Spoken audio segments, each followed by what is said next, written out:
তো আমরা ফারুক মোটরসের পাশ দিয়ে যাচ্ছিলাম, তো হঠাৎ করে ফারুক মোটরস দেখতে পারলাম। তো এখন যাচ্ছি সেই ফারুক মোটরস ফারুক ভাইয়ের কাছে, দেখি ফারুক ভাইয়ের সাথে দেখা হয় নাকি। এই যে ফারুক ভাই, সেই ভাইরাল ফারুক ভাইয়ের দোকান।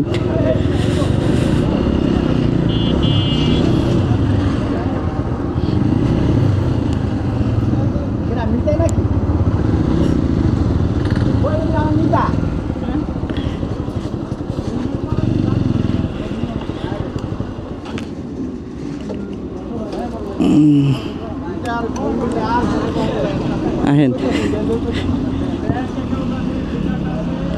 এই যে ফারুক ভাইয়ের দোকানে পড়ছি আমরা।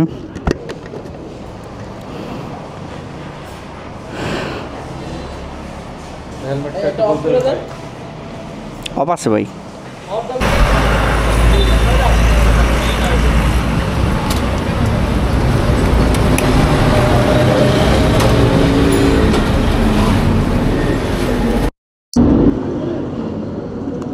তো ফারুক ভাইয়ের কাছে আসছিলাম, তো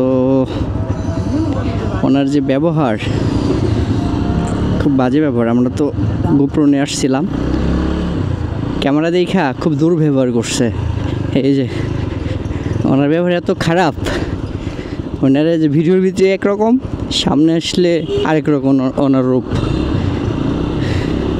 তো আমরা যাওয়ার লগে লগে খুব বাজে বিহেভ করছে আমার লগে, যে ক্যামেরা দেখে আমরা কেন আসলাম, কিসের জন্য আসলাম, এটা কোনো মানে কোনো কথা না, খুব বাজে ব্যবহার আর কি। আসলে ওনার কাজকর্মগুলোই মনে হয় ডুপ্লিকেট। এই জন্য তাছাড়া একটা সততা নিয়ে ব্যবসা করলে মানুষ দেখে তো মানুষ ভয় পাওয়ার কোনো যুক্তি আসে না। আমার কথা হলো এইটা।